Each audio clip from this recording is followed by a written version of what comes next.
Motor अभी ये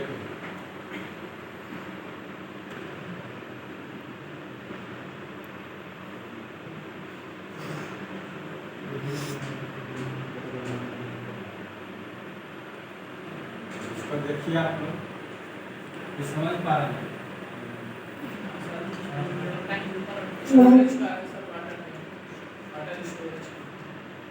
water storage.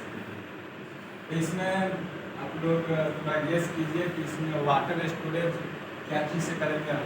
मतलब उस बाल्टी से करेंगे, मोटर से। तो हम लोगों ने इससे पहले देखा है three phase induction motor, alternator, ये सब पढ़े हुए हैं। तो आज हम लोग देखेंगे सिंगल फेज इंडक्शन मोटर। ये जो है बहुत उपयोगी मोटर होता है हमारे रियल लाइफ के लिए, डोमेस्टिक के लिए। तो हम लोग इस सिंगल फेज इंडक्शन मोटर में देखेंगे आज define the single phase induction motor. Induction motor का परिभाषा क्या होता है उसको जानेंगे आज। सेकेंड है explain parts of single phase induction motor. तो हम लोग इसके पार्ट्स को जानेंगे कि कितने पार्ट्स होते हैं, उसका फिर देखेंगे कि उसका वर्किंग क्या होता है। सिंगल फेज इंडक्शन मोटर का जो पार्ट होता है उसका वर्किंग क्या होता है, सिंगल फेज इंडक्शन मोटर का वर्किंग क्या होता है वो देखेंगे। तो फर्स्ट देखेंगे डिफिनीशन। तो सिंगल फेज इंडक्शन मोटर जो होता है वो सिंगल फेज पर स्टार्ट होता है, जो 240 वोल्ट या 250 वोल्ट, 210 वोल्ट से लेकर 250 वोल्ट तक उसका स्टार्टिंग वोल्टेज होता है। तो सिंगल फेज इंडक्शन मोटर जो है वो सिंगल फेज जो है वो सिंगल फेज एक लाइव वायर होता है और एक न्यूट्रल वायर होता है। तो मेनली ये कह सकते हैं कि ये जो सिंगल फेज इंडक्शन मोटर है वो 250 वोल्ट मैक्सिमम का कार्य करता है, और थ्री फेज जो इंडक्शन मोटर होता है वो हमारा 415 वोल्ट पर कार्य करता है।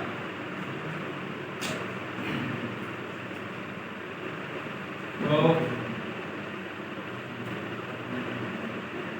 विकास आप बताइए कि सिंगल फेज इंडक्शन मोटर जो है वो कितने वोल्ट पर काम करती है? 230 वोल्ट पर। सही जवाब है, थैंक यू। नेक्स्ट ऑब्जेक्टिव देखेंगे parts of single phase induction motor.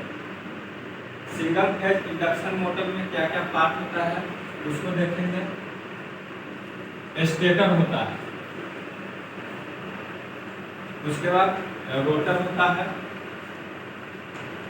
ये जो आप देख पा रहे होंगे ये स्टेटर है और ये रोटर होता है। ये रोटर जो है स्टेटर के अंदर होता है। इसको वर्किंग में देखेंगे कि इसका वर्किंग कैसे है। तो स्टेटर जो है, स्टेटर कहने का मतलब है कि स्टेट भाग है, मतलब वो इधर उधर मूव नहीं करेगा। और रोटर जो होता है वो रोटेट करते रहता है। थर्ड नंबर है रनिंग वाइंडिंग। इसमें दो प्रकार के वाइंडिंग होता है, रनिंग वाइंडिंग और स्टार्टिंग वाइंडिंग। उसको हम लोग इस डायग्राम के माध्यम से देखेंगे कि रनिंग वाइंडिंग कौन सा होता है और स्टार्टिंग वाइंडिंग कौन सा होता है। तो ये स्टार्टिंग वाइंडिंग होता है जिसका जो रेजिस्टेंस होता है वो हाई होता है। हाई इसलिए होता है क्योंकि इसको जो है स्टार्टिंग रनिंग के लिए कम करंट की आवश्यकता होती है। और ये जो मेन वाइंडिंग है, मेन वाइंडिंग जो है इसका रेजिस्टेंस लो रहता है, तो क्या होता है, स्टार्टिंग में उसको ज़्यादा करंट चाहिए, तो उसका जो बाइंडिंग किया जाता है उसको लो रेजिस्टेंस रखा जाता है, जिससे वो ज़्यादा करंट ले सके, जिससे टॉर्क ज़्यादा उत्पन्न हो सके। करंट जो है वो टॉर्क के डायरेक्टली प्रोपोर्शनल होता है, तो टॉर्क ज़्यादा लेने के लिए वो करंट ज़्यादा लेता है। तो ये जो मेन वाइंडिंग है, स्टार्टिंग वाइंडिंग है, स्टार्टिंग वाइंडिंग जो है इसका हाई रेजिस्टेंस रखा जाता है, जिससे वो स्टार्टिंग में अधिक करंट लेता है, जिससे टॉर्क ज़्यादा उत्पन्न होता है। और ये जो मेन वाइंडिंग होता है ये रोटेटिंग वाइंडिंग होता है, रनिंग वाइंडिंग होता है, जो कम करंट लेते रहता है। हमने इससे पहले आपको इसका उल्टा अपोजिट बता दिया था। तो ये जो है मेन वाइंडिंग जो होता है वो रनिंग वाइंडिंग होता है। ये इसका रेजिस्टेंस जो है ज़्यादा रखा जाता है, जिससे वो कम करंट लेता है। आगे देखते हैं सेंट्रीफ्यूगल स्विच। सेंट्रीफ्यूगल स्विच का काम क्या होता है कि ये जो है जब मोटर रनिंग करने लगता है, जब 80% इसका स्पीड जब बिल्डअप हो जाता है, तो ये सेंट्रीफ्यूगल स्विच क्या करता है, स्टार्टिंग वाइंडिंग का जो पावर सप्लाई होता है वो कट कर देता है, और वह रनिंग बाइंडिंग से द्वारा रोटेट करते रहता है। उसके बाद आगे देखेंगे 6 नंबर कैपेसिटर। तो कैपेसिटर का काम क्या होता है कि इसको स्टार्टिंग में जो है 230 वोल्ट हम लोग देते हैं, तो उसको कैपेसिटर क्या करता है, उसको बिल्डअप करता है। मैनुअली जो है सिंगल फेज इंडक्शन मोटर वो 230 वोल्ट पर कहा जाता है, लेकिन उसको कैपेसिटर क्या करता है, उसको ज़्यादा वोल्टेज बिल्डअप करके देता है, जिससे वो स्टार्ट होता है। तो यहाँ पे देखेंगे कि यहाँ पे कैपेसिटर लगा हुआ है, और कैपेसिटर के सीरीज में ही सेंट्रीफ्यूगल स्विच लगा हुआ है, और सेंट्रीफ्यूगल स्विच के सीरीज में ही स्टार्टिंग वाइंडिंग है। तो ये जब स्टार्ट होता है, जब हम सप्लाई यहाँ से देते हैं, तो कैपेसिटर उसको बिल्डअप कर देता है, 230 वोल्ट को ज़्यादा कर देता है। तो वो यहाँ से सेंट्रीफ्यूगल स्विच जो स्टार्टिंग में होती है वो क्या होती है, क्लोज होती है, जिससे सप्लाई स्टार्टिंग वाइंडिंग में होता है, और स्टार्टिंग वाइंडिंग जो है वो रोटर को रोटेट कराने लगता है। तो इसमें देख रहे होंगे कि जब ये रोटर जो है 70 से 80% जब स्पीड बिल्डअप कर लेता है, तो सेंट्रीफ्यूगल स्विच ओपन हो जाता है, जिससे स्टार्टिंग वाइंडिंग का जो पावर सप्लाई वो कट जाता है, और वह रनिंग वाइंडिंग पर काम करने लगता है। आगे देखेंगे तो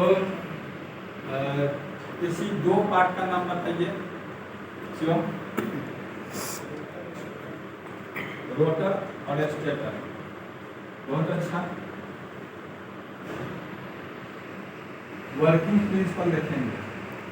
वर्किंग प्रिंसिपल जो है वो 3 फेज इंडक्शन मोटर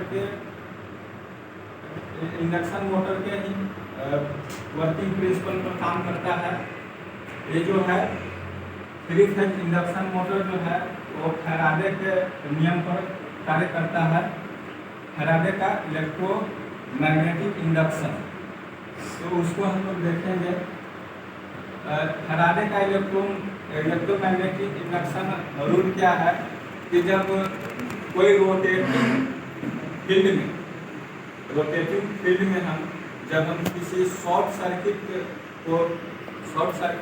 वस्तु जो भी हो, जैसे कोई कंडक्टर है उसको शॉर्ट सर्किट करके आगे देखते हैं।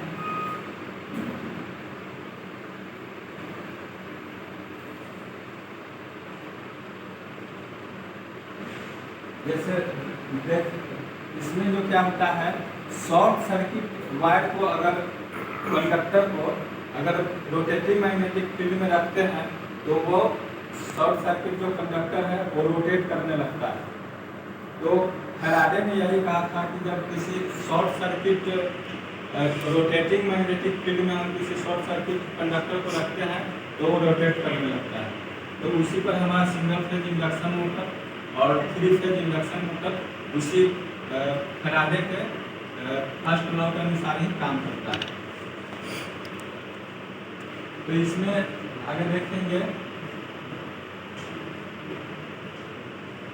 स्टेटर पर जो होता है स्टार्टिंग वाइंडिंग किया जाता है और स्टार्टिंग और स्टेटर पर ही रनिंग वाइंडिंग किया जाता है।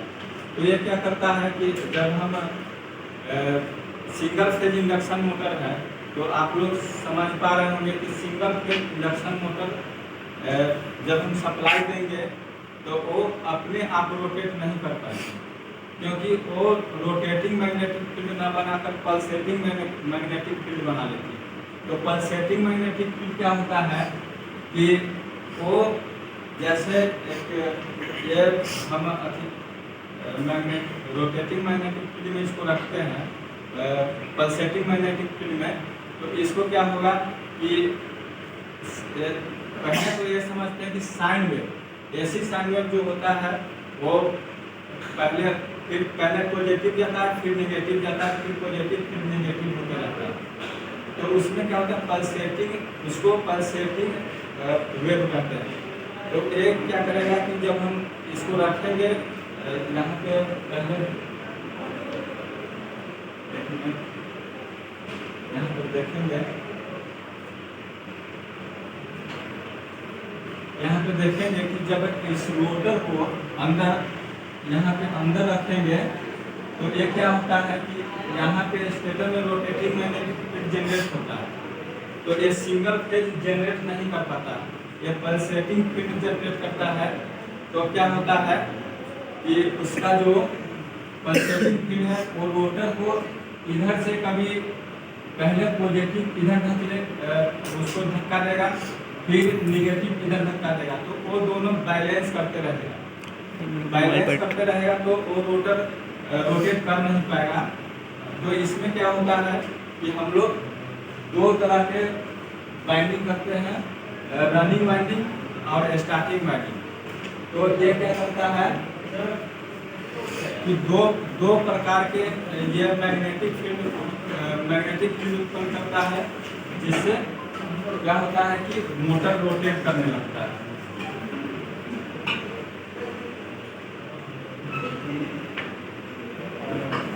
तो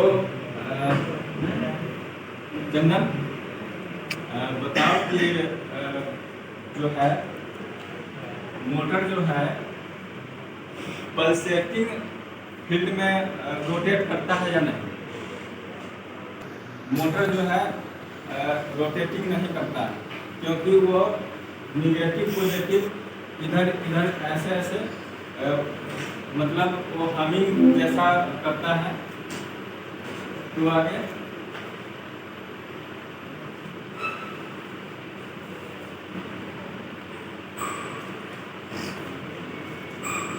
शिवम आप बताइए कि जो सिंगल फेज इंडक्शन मोटर है उसका डेफिनेशन बताइए।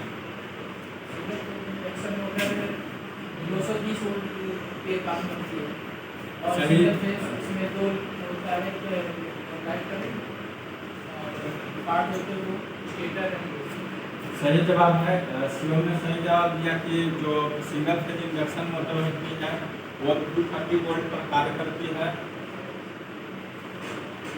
उसके बाद अजब सिंगल फेज इंडक्शन मोटर का कोई दो पार्ट का नाम बताइए।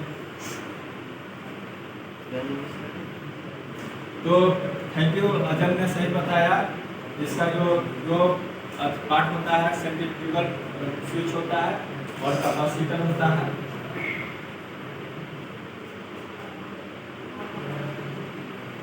श्रीकांत श्रीकांत, आप बताइए कि single phase induction motor Faraday के किस लॉ पर काम करता है? सही बताया श्रीकांत ने कि श्रीकांत ने बताया कि फैराडे का फर्स्ट लॉ पर कार्य करता है।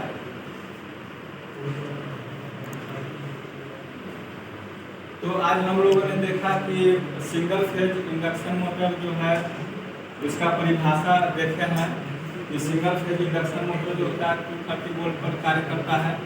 इसमें दो वायर होता है, दो नॉब होता है, फेज और न्यूट्रल। उसके बाद हम लोगों ने देखा इसका पार्ट्स, तो इसमें रोटेटिंग पार्ट होता है, स्टेटर होता है, उसके बाद सेंट्रीफ्यूगल स्विच होता है, कैपेसिटर होता है, ये सब हमने देखा। उसके बाद थर्ड देखें इसका वर्किंग प्रिंसिपल जो फैराडे के फर्स्ट लॉ पर काम करता है, जो कि जब हम फैराडे ने कहा था कि जब हम किसी रोटेटिंग मैग्नेटिक फील्ड में किसी शॉर्ट सर्किट को रखते हैं तो वो रोटेट करने लगता है। तो सबको समझ में आ गया? सर कोई प्रॉब्लम हो तो पूछ लीजिएगा। और हमने ये इंफॉर्मेशन शीट तैयार किए हैं जिसमें 3 असाइनमेंट क्वेश्चन है। मैं क्लास लीडर को दे रहा हूँ जो नीली के बुक से और जो हमारे सर पढ़ाए हैं उनसे और गूगल से लिए हैं कर दे। तो क्लास लीडर नहीं दे रहे हैं, आप लोग शेयर कर लीजिएगा और नेक्स्ट मंडे तक, ट्यूसडे तक इसको असाइनमेंट को जमा कर दीजिए। हमारा नेक्स्ट लेसन है type of single phase induction motor. तो देखिए रेजिस्टेंस स्टार्ट मोटर होता है, उसके बाद परमानेंट कैपेसिटर होता है, कैपेसिटर स्टार्ट मोटर होता है, सेकेंड पोल मोटर होता है, कैपेसिटर स्टार्ट और कैपेसिटर रन मोटर होता है। तो हम लोग ये सब देखेंगे नेक्स्ट क्लास में। Okay, thank you.